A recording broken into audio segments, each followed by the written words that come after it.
We have a quote here from Variety about your new film, Blood from Stone, a genre-defying vampire film. Yes. But why hasn't this been done before? That's a good question. This idea had been fermenting in the back of my head to do kind of a wacky vampire film, but we hit the True Blood and Twilight years where just vampires were everywhere. And then you have films like What We Do in the Shadows that are just, perfect vampire satires.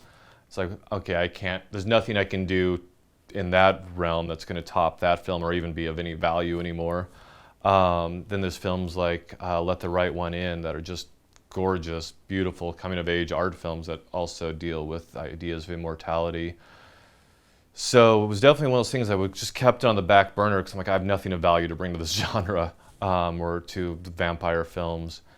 And then just personal experience, lost a grandfather, and reflecting on that, for me, it was this idea of this man who was from another era, who, good person in his heart, and a good grandfather, but also somebody that after John Wayne stopped making movies and, cultural and social changes happened with, us white guys not having all the power anymore. It wasn't his era anymore. And he didn't like where the world was going. He didn't feel like he belonged here anymore. And kind of just gave up on life, but didn't die for 25 years. And so I grew up with his grandfather who just really wasn't happy with the world, wasn't happy with still being a part of it. And started thinking like that's kind of a fascinating angle on it, is this idea of an immortal, somebody who's been here 200 years. He comes from the days when he could, or 400 years, where he could ransack a village and, what do? You blame it on angry gods and you move on with your life. What would he do in this new era where attitudes have changed, technology's changed, and that's what I've jokingly called it Leaving Las Vegas meets Natural Born Killers, because it's almost, there's some parallels to the Nicolas Cage character in Leaving Las Vegas, this guy that's just, he's done, he's out. He's just trying to numb himself to it all and speed up his exit. So it deals with those sorts of ideas and really using the vampire idea as a way to explore some deeper themes while it's still being entertaining. One of my favorite films is Samsara, which is kind of about the cyclical nature of existence and the rise and fall of civilizations and trying to escape this cycle, this perpetual cycle of rise and fall and creation and destruction that we're on. Beautiful film, but not exactly a typical crowd pleaser. And so trying to take themes like that, but do it through the vampire idea of old eras and new eras, creation, destruction, and the cyclical nature of things for characters that have seen those cycles, that have seen a few of them, and it's all kind of repetition to them, whereas to us, the daily news is catastrophic. To them, they've seen it all and done it all. And so kind of exploring those ideas, and that's where even ideas like I brought in a lot of iconography and tropes of westerns, of noir films, films that are thought of as from another era, and showing them in this more modern kind of indie context where it's gritty and a little rougher, and just contrasting that, the music score of being a blend of synthesizers and rootsy banjo and lap steel, and just showing like these clashing of different eras and different genres into this fight between the old and the new that we see so much of in our current political and social environment. So that's where I think that genre define comes from, is that it's not a horror film in the truest sense. It's not it's not a romance, it's not a western, it's not a noir, it's kind of all of those in one.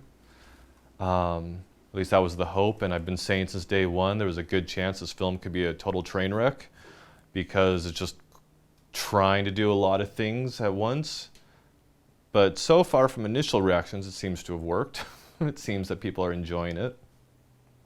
I love the night shoots especially. You had these great shots where maybe the scene itself was about something very, violent but beautiful desert background with a moon and a cactus. And I just wondered, how did you pull that off, and what kind of lighting did you use?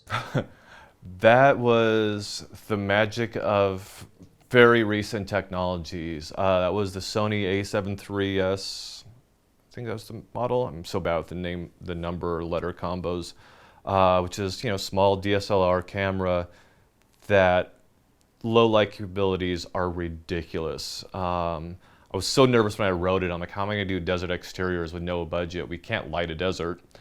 I was trying to think of how we could pull that off, and then that camera came out and I did some tests with it, and it was like, holy crap, I can see a horizon line in the desert at night. And so got a PL mount for it, put some high-speed primes on it, and we shot all the car interiors with the crazy ride share scene. That was all shot on that thing. All the desert night exteriors were shot with it, and literally no lighting, just the moon, headlights from the car in one of the shots, actually two of them, and then the glow of the city from in the distance. That was our lighting. It was literally just natural light to be able to pull off night exteriors. And then using some neat videos, denoiser in post to get rid of the obscene amount of grain in it to pull off that kind of level of low light.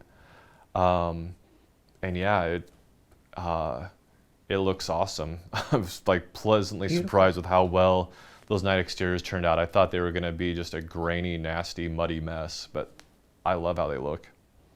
Yeah, they're beautiful. And this is just a small thing, but I noticed 3 characters wore robes. Yes. What was the significance of that? It was almost like there was these beautiful, even the one that he wears is sort of more thrift shop style, but there was a very cool sort of theme of these robes.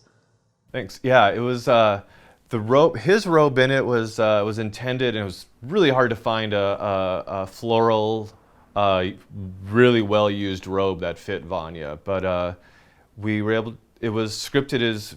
Basically, the idea is he's supposed to be kind of a squatter in this home. It's obviously not his home, from the decorations to that sort of thing. And so that was the idea there. And then with the other two, just kind of, to me, it's like basically it's a way to kind of showcase the characters and their distinct personalities, but also they're the only 3 vampires, so it was almost like a uniform in a way for them, like their comfort level. That was, although on a deeper level, there really wasn't anything to the robes. It was just kind of, I wanted to show them in their environment at their most like comfortable, natural, sort of relaxed state, but it didn't have like a deeper theme. So maybe there'll be something audiences pull from it. I always enjoy that when someone says something, I'm like, I wish I'd thought of that. I'm going to use that. That was really smart, but not with the robes. And then the convention goers at the bar, and sort of this attitude of that they almost didn't have to behave because they were out of their element. Yeah. I guess living in LA, we see that with a lot of tourists sometimes, especially if you're in Santa Monica or wherever. You can see sort of the people that forget that they have to still engage amongst society, and they it's like a big fun, thing. And I thought that was interesting how you showed very subtle things of these men at this convention. And I don't know if you've ever worked a convention or something, maybe? I worked in, I was a waiter for long enough and did enough catering and stuff like that. I've worked some events like that. And to me so the 3 main male characters, and I don't want to give away too many spoilers here, but the 3 main male characters, you have Vanya, who's just, the guy looks like Jason Momoa. Just a giant beast of a man.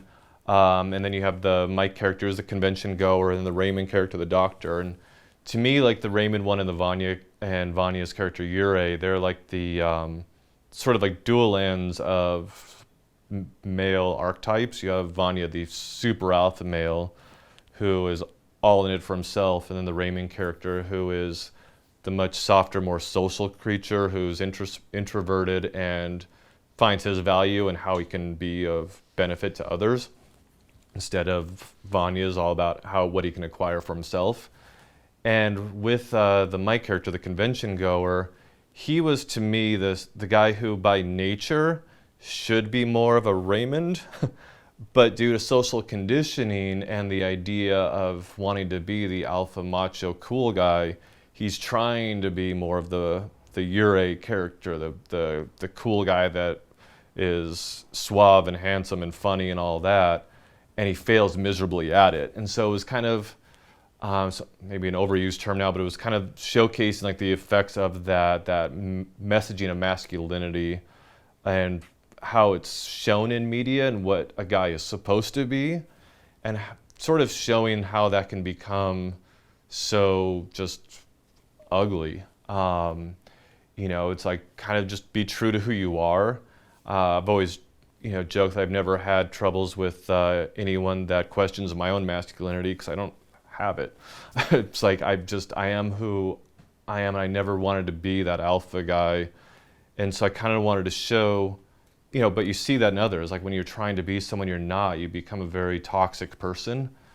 And so like just embrace who you are. So that was kind of that idea of those convention goers, like when they're in that element, it's like his character, when he's just talking to Daria, he's actually a sweet, nice guy.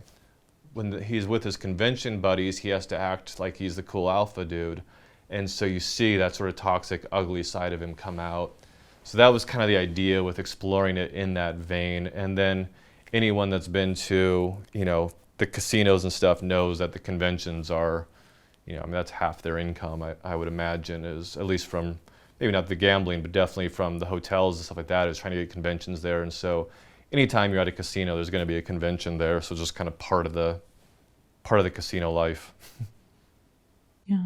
I thought and then set against the people gambling, the sort of sad desperation of this jackpot's going to do it. This last one. Exactly. And same with in the convention, it's all about the sale. Even when he's sitting there with them, they're talking about acquiring the woman and acquiring the sale. That's literally the two themes that they talk about is, and out in the casinos, it's all these people throwing their funds into there hoping they get that jackpot, and just, kind of the idea. And it was actually our guy that helped with the stunts in it, Carl. He came on. He's a wonderful guy, and he said to him it was fascinating when he were there. He goes, you almost feel like the vampires are more alive than the actual living people, and that was kind of the idea of it, is just showing like this constant hunt for some life-sustaining, whether it's the money from a jackpot, the sale, all of that. Like this is like almost like a vampire culture that has, kind of become our commercial society.